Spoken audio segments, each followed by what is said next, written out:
Russia के prime minister Putin ने एक बहुत बड़ी स्टेटमेंट दी है। उन्होंने कहा कि यूक्रेन के साथ रूस की संभावित शांति वार्ता में भारत मध्यस्थ की भूमिका निभा सकता है। रशियन प्रेसिडेंट ने जी अपने एक इंटरव्यू में कहा है कि पीएम मोदी जो हैं वो एक रोल प्ले कर सकते हैं रशिया यूक्रेन वॉर को रुकवाने में, यानी जंग खत्म करवा सकता है कोई कंट्री तो वो इंडिया है। याद रखना, तारीख साज शख्सियत हो सकती है सदी की, मोदी।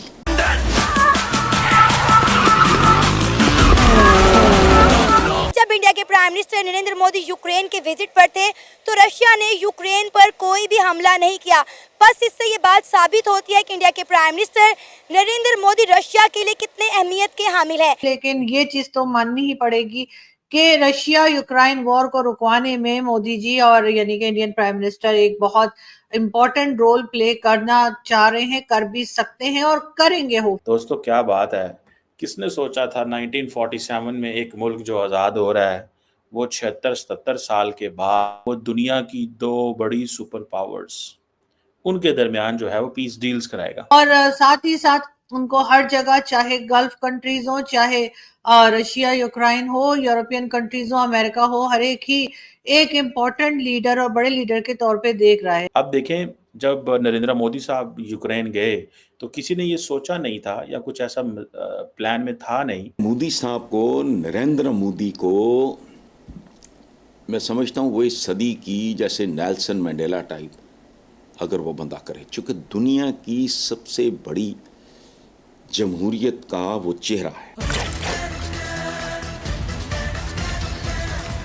नमस्कार, जय हिंद दोस्तों, रूस यूक्रेन युद्ध को 3 साल से ज्यादा का वक्त हो गया है, लेकिन इसके बावजूद इस युद्ध का अंत अभी तक नहीं हो पाया है। दुनिया के बड़े बड़े देश इस युद्ध को खत्म कराने की कोशिश में लगे हुए हैं, लेकिन भारत ने अब इस युद्ध को खत्म कराने का बेड़ा उठा लिया है। प्रधानमंत्री नरेंद्र मोदी के रूस और यूक्रेन की यात्रा के बाद अब इस जंग के खत्म होने की संभावना बढ़ गई है। बीते दिन रूस के राष्ट्रपति व्लादिमीर पुतिन ने बयान जारी कर इस युद्ध में भारत की मध्यस्थता की इच्छा जताई है। पुतिन ने सिर्फ भारत ही नहीं बल्कि चीन और ब्राजील को भी मध्यस्थता कराने को कहा है, लेकिन पूरी दुनिया की नजरें भारत और प्रधानमंत्री नरेंद्र मोदी पर टिकी हुई है कि भारत इस युद्ध को रुकवाने की अक्षमता रखता है और ये युद्ध रुकवा सकता है। व्लादिमीर पुतिन ने ये भारत पर भरोसा इसलिए जताया है क्योंकि भारत एक ऐसा देश है जो इस युद्ध के समय में भी दोनों देशों के साथ खड़ा है, जिसको देख आज पाकिस्तान भी हैरान है। तो आइए दोस्तों, इसी पर आगे पाकिस्तानी मीडिया का रिएक्शन देखते हैं। रशियन प्रेसिडेंट ने जी अपने एक इंटरव्यू में कहा है कि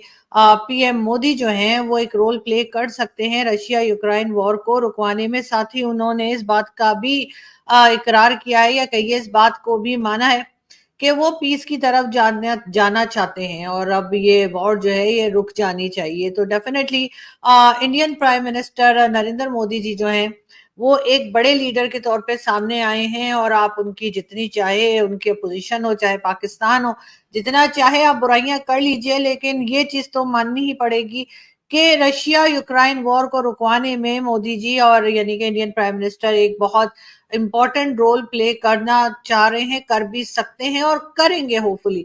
और साथ ही साथ उनको हर जगह, चाहे गल्फ कंट्रीज हो, चाहे रशिया यूक्रेन हो, यूरोपियन कंट्रीज हो, अमेरिका हो, हर एक ही एक इम्पोर्टेंट लीडर और बड़े लीडर के तौर पे देख रहा है। और अगर वो किसी जगह पे वॉर रुकवाने में कामयाब हो जाते हैं तो डेफिनेटली उनकी इस चीज की तारीफ होनी चाहिए, ना सिर्फ बाकी दुनिया में बल्कि पाकिस्तान को भी इस चीज की यकीनन तारीफ करनी चाहिए कि किसी भी जगह पे वॉर हो रही हो, किसी भी कंट्री में हो रही हो, किसी भी रीजन में हो रही हो, वहां पे अगर कोई वॉर को रुकवाने में अपना कोई रोल प्ले करता है तो डेफिनेटली उनको उनकी तारीफ होनी चाहिए और उनसे बहुत कुछ सीखना चाहिए। लेकिन खैर, रशियन प्रेसिडेंट जो है उन्होंने भी एक तरह से इस बात की तरफ इशारा किया है कि यूक्रेन के साथ वॉर जो है उसको रोकने में नरेंद्र मोदी जी जो है वो रोल प्ले कर सकते हैं। और साथ साथ उन्होंने ये भी, इस बात से पता चलता है कि रशिया भी अब इस तरफ पॉजिटिवली सोच रहा है कि वॉर को रोका जाए।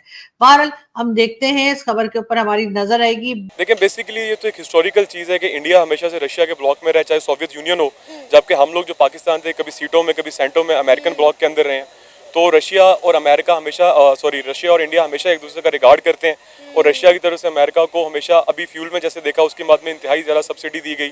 फिर वो उनकी आर्म्स डील और उनके जो जेट्स हैं, फाइटर जेट्स, तो इनकी बिजनेस डील्स चलती रहती हैं। क्योंकि इनका ब्लॉक एक है, इंडिया और रशिया को एक दूसरे की ज़रूरत है।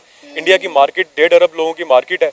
हर कोई जो भी दुनिया की इकॉनमी है वो ये चाहता है कि उसकी जो एक्सपोर्ट है, उसका प्रोडक्ट बन रहा है वो इंडिया की मार्केट के अंदर जाए। तो जाहिर बात है उनका और इसमें कोई ना कोई रोल तो हो सकता है। इकोनॉमिकल वाइज देखी जाए दुनिया में आजकल उसी की सुनी जाती है जिसकी इकोनॉमी तगड़ी है। ये वो जंगो जदल का ना दौर है कि जिसके पास हथियार ज़्यादा हो वही आगे आए, या जिसके पास कोई और चीज़ या इंटेलेक्चुअल जिसके पास ज़्यादा हो वो ज़्यादा आए। आजकल का दौर ये है कि जिस मुल्क की इकोनॉमी स्ट्रॉन्ग है, चाहे वो जापान जैसा मुल्क है जिसकी कोई आर्मी नहीं है लेकिन उसकी एक इंटरनेशनल स्टैंडिंग है, इसी तरह इंडिया ने चूँकि अपनी इकोनॉमी एक फ्री इकोनॉमी की मॉडल पे रखी है 90s की दिहाई से लेकर अभी तक, तो वहाँ पे इन्वेस्टर्स आ रहे हैं। हर बंदा अभी आपने देखा कि फेसबुक ने अपना हांगकांग से जो उनका वो डाटा सेंटर था वो उठा के उन्होंने इंडिया की सिटी गुजरात के अंदर किया है। तो हर दुनिया का बड़ा से बड़ा जो ट्रेड जो लोग कर रहे हैं उनकी कोशिश ये है कि वो इंडियन मार्केट को कैप्चर करें। तो जाहिर बात है ये हो सकता है, उनका रोल हो सकता है। अब आप ये देखें कि इंडिया के रशिया के साथ ताल्लुकात कितने ज़बरदस्त हैं।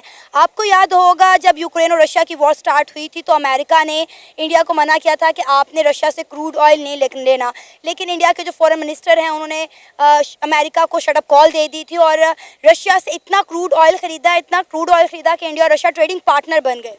बिल्कुल ऐसी इंडियन फॉरेन मिनिस्टर जो थे, जयशंकर नाम है मेरे ख्याल में उनका, उन्होंने जब ये बात की उन्होंने ये कहा कि अमेरिका कौन होता है हमारे मामला में दखल अंदाजी करने वाला। लेकिन बात अब ये है कि अगर यही कोई हमारे जैसा मुल्क या कोई और मुल्क बात करता तो अमेरिका उसकी पहले एड बंद करता और उसको घुटनों के बल के ऊपर लाकर खड़ा कर देता। लेकिन बात फिर वही है जो मैंने पहले कही कि इंडिया की मार्केट को की पूरी दुनिया को जरूरत है, चाहे वो अमेरिका हो चाहे वो रशिया हो। तो किसी ने ये सोचा नहीं था या कुछ ऐसा प्लान में था नहीं या कोई सोच नहीं सकता था कि इसका मकसद ये हो सकता है कि नरेंद्र मोदी जो हैं, क्योंकि उनके बहुत अच्छे ताल्लुकात हैं प्रेसिडेंट पुतिन के साथ, और कहा जा रहा है कि एक ही ऐसा बड़ा इंपॉर्टेंट मुल्क है जिसके दोनों साइड पे इंपॉर्टेंट ताल्लुकात हैं। अमेरिका के साथ भी बड़े इंपॉर्टेंट है और रशिया के साथ भी हैं। अब चाइना के अमेरिका से उस तरह के अच्छे ताल्लुकात नहीं हैं कि वो, लेकिन उनके रशिया के साथ ज़रूर अच्छे ताल्लुकात हैं। ठीक है, अब क्वेश्चन ये आता है कि नरेंद्र मोदी गए वहाँ पे और एक क्वेश्चन ये था कि प्रेशर डाला वेस्ट ने, अमेरिका ने, कि नहीं मोदी को जाना चाहिए। ठीक है, लेकिन मोदी जो है वहाँ पे गए और आपने को याद होगा कि जब ज़ेलेंस्की ने ये बार-बार कहा कि नरेंद्र मोदी के पुतिन से बड़े अच्छे ताल्लुकात हैं, वो जंग बंद करवा सकते हैं, कोई डायलॉग करा सकते हैं। इसका मतलब क्या है? इसका मतलब ये है कि जो इंडिया जो है उसको ये चीज़ें पिच की गई हैं। इंडिया को ये कहा गया है कि आप हमारी हेल्प करें। अगर इंडिया को ये ना कहा जाता तो इंडिया ज़ाहिर बात है how was it this possible, ये कैसे मुमकिन था? ठीक है, अब वो पुतिन साहब से जो जफ्फी डाली नरेंद्र मोदी ने वो तो नरेंद्र मोदी के काम आ गई। ठीक है, वो काम इस तरह आ गई कि आज अमेरिका को, यूक्रेन को और बहुत सारे मुल्कों की उम्मीदें नरेंद्र मोदी से जाग पड़ी हैं।